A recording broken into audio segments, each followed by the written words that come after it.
I'm honored, first of all, to congratulate the Washington Institute on another Scholar-Statesman Award Gala. I think, like many of you in this audience, I continue to be haunted by the barbaric events of October the 7th. And what came to mind was W.H. Auden's poem, September 1, 1939, written shortly after the German invasion of Poland. I'll just quote the first stanza, but you'll get a sense of what the poet was thinking about. He goes on to say, I sit on one of the dives of 52nd Street, uncertain and afraid. As the clever hopes expire of a low, dishonest decade, waves of anger and fear circulate over a bright and darkened lands of the earth, obsessing our private lives. The unmentionable odor of death offends the September night. That describes much of how I felt, and in many ways, I still feel. But notwithstanding this terrible news over the last 6 weeks, we should not lose sight that this evening symbolically stands in sharp contrast to the darkness that has prevailed. For tonight, we honor a husband and wife who has dedicated significant portions of their lives to sustaining the bond between America and Israel. And we recognize the extraordinary contribution of Robert Satloff and his inspired leadership of the Washington Institute.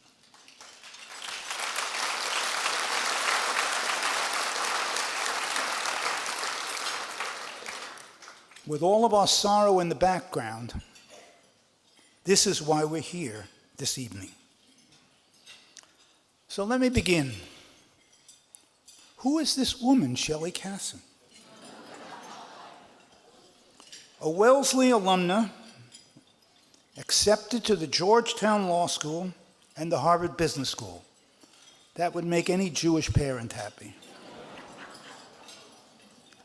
Her choice to attend Harvard was nothing less than beshert. It was there among all of those men. If you can believe it, in those days, the ratio was about 6-to-1. She chose to marry one of the smartest, most talented, Michael Kassen.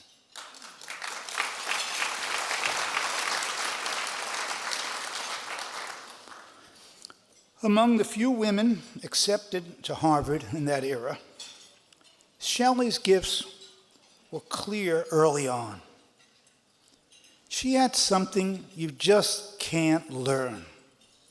She had superb, pristine judgment.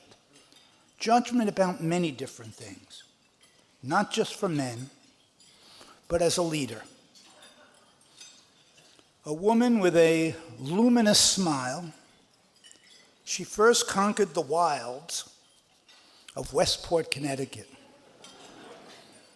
While raising 3 daughters, Diana, Amy, and Laura, who are here this evening with their husbands, Ezra, Matt, and Keith, Shelly believed in really being involved in life. She participated in town governance. She led a group to close the achievement gap of underprivileged students. She helped breast cancer patients in financial need. And if that wasn't enough, she became president of the Conservative Synagogue of Westport. Now, anyone who has ever had the temerity to be on the board of a synagogue knows if there were just 2 Jews on the board, there are at least 5 or 6 opinions. And one can only imagine what it was like herding 20 or more of those congregants. But she did, and she succeeded. Shelly's experiences in Westport paved her path to the Washington Institute. She served with great distinction as president and continues to serve as chair of the board of directors. She has tirelessly inspired many others to support the Institute's mission, probably many of you. During her tenure, revenues for the Institute grew 50%. Shelly is blessed with uncommon character and courage. A person who everyone trusts, but maybe even more importantly or relatedly, people want to follow because they trust her. Moreover, the same courage has been manifested in other aspects of her life, facing and overcoming medical setbacks. I'd say she is the epitome of grace under pressure. Michael Kassen enlisted his pedigree, Princeton and Harvard, to build what anyone would have considered, and I was in the securities business, so I would have considered it, a very successful and recognized career as a great money manager. His accomplishments at Fidelity Management were nationally recognized and launched his career as a leader, ultimately becoming a partner in what was then one of the most prestigious private investment firms, Neuberger Berman. Impressed by his searching, quiet, serious intellect, the American Israel Public Affairs Committee, otherwise known as AIPAC, recruited Michael to serve at the highest levels of their organization. He devoted more than 20 years on the board of AIPAC, during which he served as president and chairman. So I'm sure you can see that this couple was not a bunch of underachievers. And I'm sure you can also recognize that this was almost like the perfect match from Yentl. Finally, the question that I'm always interested in when speaking to those who are involved in Jewish communal affairs is what inspired them to get involved, not just to the organization, but to Jewish affairs in general. There are many answers to this question, but perhaps one of the men that I deeply are impressed with is Justice Louis Brandeis, someone who I should note came to his Jewish and Zionist beliefs late in his life. But he was first, as I remember when I was reading it many years ago, to articulate a vision that's more than 100 years old that touched me and may touch you. Brandeis reckoned that Jews were by tradition, character, and intellectually drawn to American ideals. But Brandeis went a step further and said to be a good American, one should become a better Jew.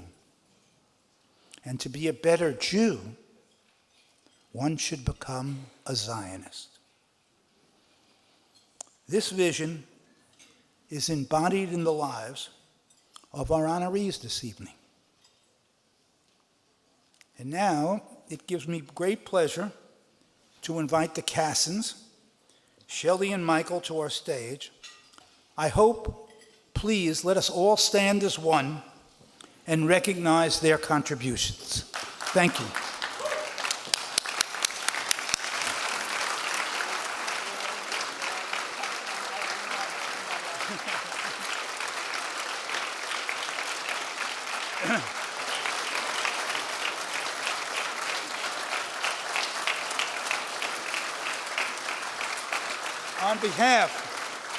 On behalf of the trustees of the Institute, it is our great pleasure, mine, they've given me the responsibility of saying these important lines, our great pleasure to give you this token. It's not quite a token. I don't want to drop it.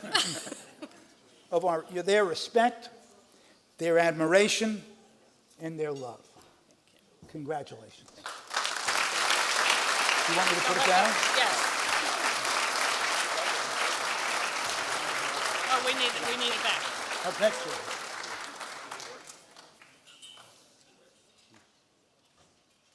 Thank you.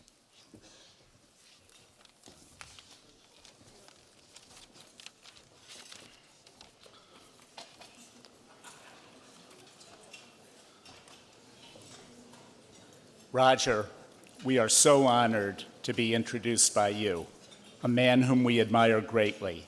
Thank you so much for your kind and generous words. I want to add a note on Shelly. Since we became trustees almost 20 years ago, she's been totally immersed in the work of the Institute as a board member, president, and chair. I'm, of course, biased, but I know that it is a better and stronger organization through her leadership. I'm so proud of you.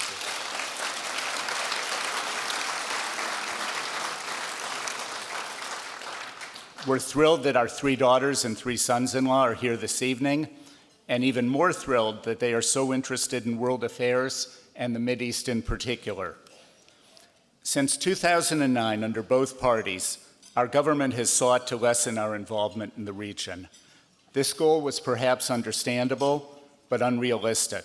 To paraphrase Trotsky, you may not be interested in the Mideast, but the Mideast is interested in you. October 7th changed everything. In the new world emerging, even more than the last, the knowledge, wisdom, honesty, and access of the Washington Institute will prove even more important than ever before.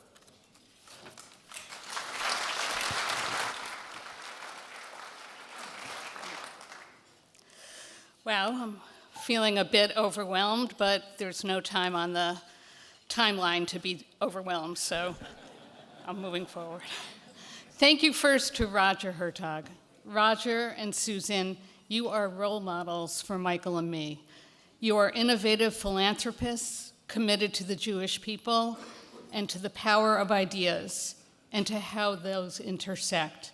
We admire you both so greatly, and to have you introduce us was in itself a huge honor. Michael, also known as Dad, or more importantly, Saba, spoke about our girls, the sisters, and their husbands, known to us as the brothers. Ditto what you said, we are so proud of you. And Michael, as partners in the most important concerns we have, I pay tribute to you for your stalwart, thoughtful, and dedicated leadership of AIPAC, and for an amazing marriage of now 45 years. We are blessed.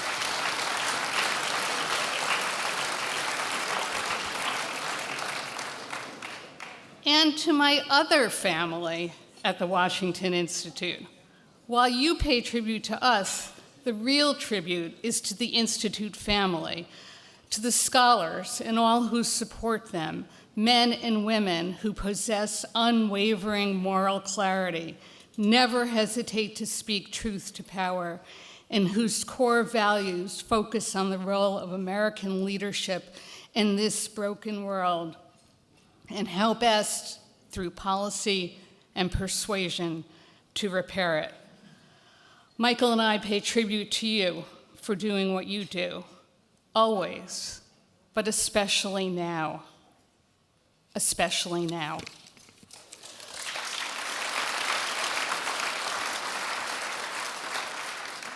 To the Board of Trustees and Board of Directors, especially those who preceded me as president and guided me, and to my dear friend Jay, who succeeded me, you are an incredible group of women and men, philanthropic leaders in your communities and nationally, dedicated to the same core values that drive the work of our beloved Institute.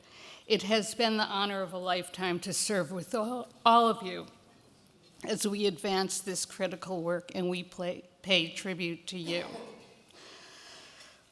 Finally, to Rob, it has been the greatest honor of all to work closely with you.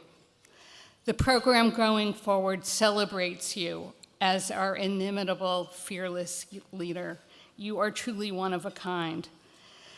Years ago, we had a conversation about hiring scholars. You told me that you held very high in your criteria that the individual be purely nice, in your words.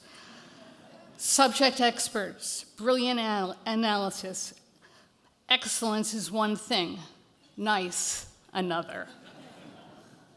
Everyone here will see this evening a scholar, an executive director who is brilliant, visionary, creative, connected, funny, but this is also someone truly nice.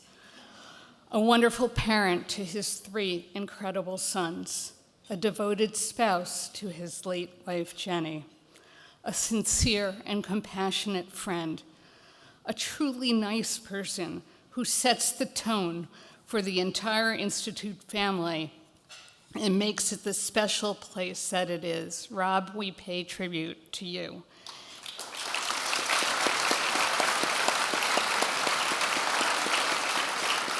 And we are so happy to have you lead us well into the future. Thank you all for being here. Please enjoy your dinner.